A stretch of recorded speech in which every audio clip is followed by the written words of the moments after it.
안녕하십니까.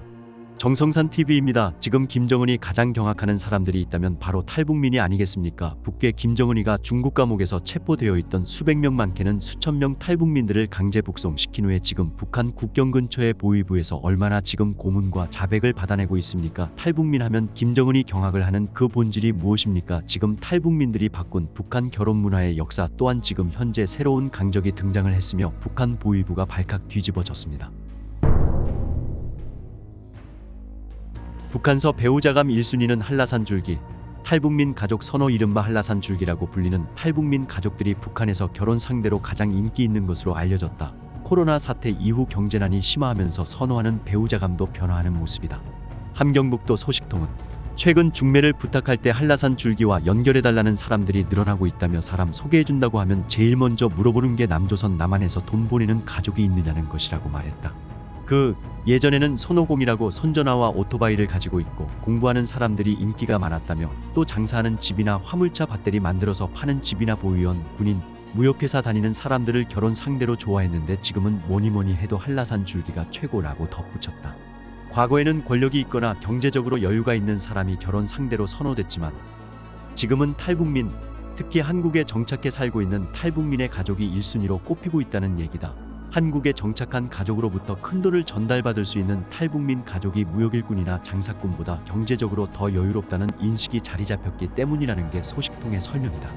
과거에는 반역자, 배반자, 역적의 가족이라는 이유로 차별받고 멸시당하는 경우가 많았으나 최근에는 워낙 탈북민 가족이 많아진 데다 이들이 경제적으로 더 여유로운 생활을 하면서 탈북민 가족들을 선망하는 분위기까지 생겨났다는 전언이다. 그런가 하면 북한에서는 코로나로 경제난이 심화하면서 결혼식을 간소하게 치르는 문화도 확산했다고 한다. 소식통은 옛날에는 신랑 집과 신부 집에서 각각 결혼식을 따로 하면서 동네 사람들까지 불러서 국수도 나눠 먹고 밤새 춤을 추면서 즐겼지만 지금은 결혼식을 한 번만 한다면서 결혼식도 아주 친한 사람들만 불러서 밥 한 끼 먹고 사진 찍는 것으로 끝내는 경우가 많다고 전했다. 그마저도 여력이 안 되면 모형으로 혼례상을 차리고 혼례복을 빌려 입고 사진을 찍는 것으로 결혼식을 대신하기도 하는 것으로 전해졌다. 그러다 보니 결혼식 비용도 줄어들었다. 소식통은 예전에는 결혼식의 위안화로 3만 위안 하나 약 540만 원까지 쓰기도 했는데 지금은 3천 위안이면 치를 수 있다고 했다. 아울러 소식통은 결혼할 때 5장 6기, 5장은 옷장이 불장 찬장 책장 신발장, 6기는 TV 수상기 냉동기, 세탁기노 금기사진 기선풍기를 다 해가는 것은 옛날 얘기고 말하기도 했다. 한편 최근에는 결혼을 늦추는 청년들도 눈에 띄게 많아졌다고 소식통은 전했다. 과거 북한 여성들은 23에서 26세가 되면 대부분 결혼했지만 근래에는 30대가 넘어가도 결혼하지 않는 여성들이 많다는 것이다. 소식통은 30이 넘도록 시장에서 장사하면서 돈을 벌고 혼자 사는 처녀들이 동네마다 있다. 요즘은 돈 버는 게 더 중요하니 결혼을 빨리 하지 않아도 된다는 생각을 하는 젊은이들이 많다고 말했다. 이어 북한 내부 소식통은 북한 청소년기는 질풍노도의 시기다. 신체와 정신의 변화가 급격하게 일어난다. 사람을 컴퓨터에 비유하자면 업그레이드가 진행 중인 시기일 수도 있다. 프로그램이 불안정하니 스스로 통제 불능 상태에 빠지는 경우가 있다. 그래서 영국의 저명한 역사학자 폴 존스는 전쟁과 예측 불가능한 사건으로 점철된 고대사를 두고 이렇게 말했다. 고대인의 평균 수명을 고려하면 병사들의 대부분은 10대였을 것이다. 지휘관이나 장군들의 연령대도 현대에 비하면 턱없이 어렸을 것이다. 그렇다면 인류사의 대부분은 비행청소들이 만들어간 역사일 터이다. 한때 김일성과 김정일이 남침을 못하는 이유가 한국의 중위가 무서워서라는 농담이 돌기도 했다. 그렇다면 북한 청소년들은 과연 어떤 생각을 하며 살고 있을까? 무자비한 통제사회 속에서 그들은 반항심과 왕성한 활동력을 과연 어떻게 발산하고 있을까? 북한 청소년에게는 꿈이 없다. 무엇보다도 북한에는 다양한 직업이 없기 때문이다. 선택지가 좁고 매스미디어도 발달하지 못했으니 롤모델도 있을 리 없다. 재능을 발휘할 기회가 없으니 꿈꾸는 미래도 없는 것이다. 벼슬길에 나아가는 것 말고는 삶의 목표가 없었던 조선시대와 흡사하다. 조선에서 출산은 오직 양반들에게만 허여된 특권이었다. 북한은 더하다. 봉건적 신분제보다 훨씬 더 강고한 출신 성분 검열. 이른바 토대가 발목을 잡는다. 개인의 능력은 절대로 토대를 넘어서지 못한다. 월남자 가족은 말할 것도 없고 가족이나 친척이 외국에 있는 사람도 출세는 꿈꿀 수 없다. 아무리 공부를 잘해도 대학 진학이나 입당이 불가능하다. 농장원의 자녀는 아주 드문 예외를 제외하고는 대대로 농장원을 해야 한다. 광부의 아들과 딸은 어지간해서는 광산을 벗어날 수 없다. 농노라 광산노예라고 불러도 무방할 정도다. 반면에 김씨 일가와 관련 있는 이른바 백두혈통은 개인의 능력과는 상관없이 언제나 특권적 지위를 누린다. 공부를 못해도 좋은 대학에 가고 권력기관에서 간부로 일한다. 혈통이 능력에 우선하는 것이다. 그래서 북한 전역에서는 이런 농담이 돈다. 친구들과 간식을 나누어 먹는데 어쩌다 누군가를 빠뜨리면 그가 던지는 말이다. 너 내 토대가 나빠서 이러는 거냐? 사정이 이러하니 북한 청소년들의 목표는 돈 벌어 잘 살겠다가 거의 전부다. 출세나 사회적 공헌은 포기다. 해봐야 어차피 되지도 않을 일에 시간과 노력을 낭비하느니 차라리 부모에게 물려받은 돈으로 장사를 하겠다는 이야기다. 고난의 행군 이후 북한 주민들은 당국을 믿지 않는다. 배급만 믿다. 수십만에서 수백만 명의 사람이 굶어 죽은 것이 불과 20여 년 전의 일이기 때문이다. 북한 당국이 인정한 영웅들도 숱하게 굶어 죽었다. 훈장과 영해증은 식량을 보장해주지 않았다. 그래서 나온 말이 영웅도 돈 밑에서 나온다이다. 중고교생들이 공개석상에서 미래 희망을 말하는 자리가 있다. 누군가가 나중에 커서 비행사가 되겠다, 장군님이 아는 체육선수가 되겠다고 하면 듣는 학생들은 마음속으로 두 마디 문장을 떠올린다. 쇼하는구나와 현실에 살아라다. 그래서 돈이다. 돈은 토대를 뛰어넘기 때문이다. 돈이 많으면 얼굴이 묻힌다는 말도 있을 정도다. 빈부격차가 가장 심하게 드러나는 지점은 군사복무다. 2020년 현재 일반병은 11년, 특수병은 13년이 복무기간이라고 한다. 과거에는 군복무를 마쳐야 사회적으로 인정해주는 분위기가 있었다. 지금은 다르다. 무엇보다도 사회적 인정의 크기가 너무 작다. 곳간이 비어버린 북한 당국이 그럴듯한 직장 배치나 주택 제공 등 제대 장병을 챙길 여력이 없기 때문이다. 그래서 최근에는 군사복무 기간을 최대한 줄이는 것이 능력자라는 풍조가 생겼다. 예전에는 고등학교 졸업 후 바로 대학에 진학하는 직통생을 배관시하는 경향이 있었다. 공동체의 이익보다 개인의 이익을 앞세운 자라는 묵시적 평가가 뒤따랐기 때문이다. 하지만 요즘은 직통생이 능력의 상징이다. 일단 군사복무 기간을 대폭 줄일 수 있다. 대학을 4년 다니고 졸업 후에 입대하면 3년 복무 후 만기제대다. 부대에 필요한 물자를 조달하겠다고 하면 그 3년 가운데 많은 시간을 병영이 아니라 집에서 보낼 수도 있다. 그렇지만 이 코스는 돈주 중에서도 특급 돈주나 특급 돈주와 연결된 최고위층 권력자가 아니면 구사할 수 없는 방법이다. 북한에서는 대학 진학부터가 부모의 재력과 입시생의 학력이 복합적으로 작용하는 거대한 암시장이기 때문이다. 일단 진학 자체가 성적만으로 판가름 나지 않는다. 위에서는 각 지방 및 학교로 특정 대학, 특정 학과 입학 정원을 내려보낸다. 이 입학 추천서, 이른바 폰트를 받아야만 시험이라도 볼 수 있다. 폰트를 어떻게 획득하느냐, 어느 학교 폰트를 잡느냐가 1차 관문이다.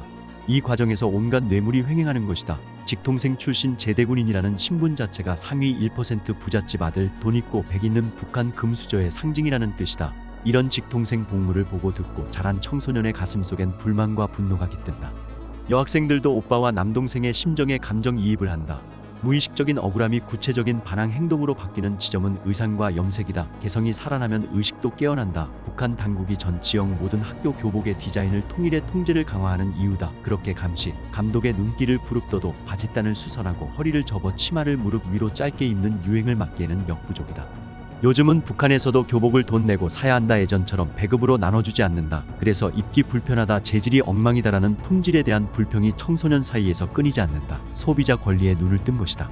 사복도 그물옷, 속이 조금이라도 비치는 옷, 글자 새겨진 셔츠, 가슴이 살짝이라도 파인 옷 등 이상한 옷은 착용을 금지한다. 목걸이나 귀고리도 눈에 띄는 디자인은 착용 금지다. 규찰대가 나타나면 귀고리를 귓구멍에 넣어 단속을 피해보지만 매번 그럴 때마다 짜증이 솟구친다. 색조 화장은 예술인들에게나 허용된 것이며 머리 염색은 자본주의 날라리풍이라며 절대 금지하는 것도 이해 불가다. 하지 말라고 하면 더 하고 싶은 것은 동서고금을 막론한 청소년들의 영원한 로망이 아니던가. 조선중앙TV의 뉴스 화면을 보고 여학생들은 이설주도 중국 갈 때 염색하는데 우리는 왜 못해, 이설주가 입은 블라우스는 규찰대가 왜 단속 안 해, 너무하는 것 아냐 라며 반발한다. 남학생들은 어떤 놈은 배 안에서부터 왕자로 타고나는데 세상 불공평하다고 욕한다. 친한 친구들끼리는 존칭 없이 김정은 이설주라고 부르는 것이 최근 추세다. 나이 든 사람들의 눈에는 경천동지요, 천지개벽이다. 북한 청소년들에게는 절대적인 충성과 존경의 대상이 존재하지 않는다. 2018년 남북 정상회담 뉴스에 나온 기념식수 비석을 보고는 글자 길게 새기느라 힘들었겠다며 김정은을 까는 정도다. 대한민국 대통령 문재인에 비해 조선민주주의인민공화국 국무위원장 김정은의 글자 수가 2배 가까이 많았기 때문이다. 말이 난 김에 말하자면 남북 정상회담이나 미북 정상회담 때 북한의 거의 모든 청소년이 열광했다고 한다. 곧 통일이 된다는 기대감 때문이었다. 북한 청소년들이 바라는 통일은 남쪽에 흡수되는 통일이었다. 남한의 드라마와 가요가 보여주는 세상은 곧 자유의 낙원이기 때문이었다. USB, SD카드, 휴대폰에 저장의 콘텐츠를 보고 듣는 한류는 북한 청소년들에게 삶의 일부로 자리 잡았다. 통일된 조국에서 그런 것들을 방해나 단속 없이 편한 마음으로 실컷 누릴 수 있다는 것 자체가 황홀한 상상이었다. 그때나 지금이나 북한 여학생들이 가장 사랑하는 배우는 압도적으로 이민호다. 일본 만화를 원작으로 재구성한 고등학생판 신데렐라 스토리인 TV 드라마 꽃보다 남자 이후 이민호는 북한 여학생들의 우상이 되었다. 일본 여성들이 연사마에 열광했던 배용준 신드롬 이상이다, 신의 상속자들 푸른 바다의 전설 등 이민호가 출연한 드라마는 아직도 북한 전역에서 널리 소비되는 영원한 스테디셀러다. 수많은 여학생이 드라마 속 대사를 외우고 몇 부에 누가 죽고 어떤 일이 벌어지는지를 화제에 올린다. 이뿐만이 아니다. 이민호 얼굴이 인쇄된 과자 포장지는 버려서는 안 되며 고이 오려 간직해야 하는 기념품이다. 이민호가 1987년생이라는 신상 정보를 공유하며 2015년 모여 배우와의 열애설이 터졌을 때는 우리 다 같이 남조선에 가서 그 여배우를 때려주자는 심각한 논의를 하기도 했다. 2017년 11월 남조선 뉴스에 나온 결별설을 전해준 친구는 소녀들 사이에서 우상이 되었다와 함께 기쁨의 눈물을 흘릴 수 있게 해주었기 때문이다. 그래서 2010년대 북한에서 청소년기를 보낸 탈북자들 가운데 상당수가 공감하는 평가가 있다. 북한 청소년, 특히 여학생 사이에서는 김정은보다 이민호가 더 영향력이 있을 거라는 말이다. 이민호가 예술단 일원으로 방북해 서울에서 너희를 기다리겠다고 한마디만 하면 어떤 일이 벌어질지 알 수 없다는 것이다. 청소년 사이에서 들불처럼 번져가던 통일 열기는 통일을 바라지 말라는 김정은의 방침이 내려오며 급속도로 가라앉았다. 어쩌면 한류의 열풍이 통일의 열망과 합쳐지며 예상과는 다른 방향으로 거대하게 번져나가는 것을 북한 권력자들이 견딜 수 없었는지도 모른다. 이민호 때문인지는 모르지만 적어도 김정은이 북한 청소년 사이에서의 한류 열풍을 보며 위험 신호를 느낀 것만큼은 확실해 보인다. 한류 열풍이 반항심, 자유주의와 섞이며 융합하면 얼마만큼의 폭발력으로 불타오를지 예측 불가능이기 때문이다. 북한 당국자의 시선으로 보자면 충성심 자체가 없고 돈에 민감하며 외부 정보에 열광하는 청소년들은 비행 청소년에 다름없을 터이다. 비행 청소년들이 만들어간 역사의 묘미는 그들이 항상 예측 불가능한 사건들을 일으켰다는 데 있다. 장기적으로 보자면 비행 청소년들이 만들었던 예측 불가능한 사건들은 인류 문명의 발전 속도를 앞당겼다. 소생이 북한의 비행 청소년들을 주목하는 이유다. 모든 청소년이 인권을 침해당하지 않고 행복하게 살 수 있도록 적절한 환경을 마련해주는 것은 전 세계 모든 어른의 의무다. 정성산TV 좋아요, 구독, 알림은 큰 힘이 됩니다. 후원해주시는 모든 분들께 가열차게 멸공.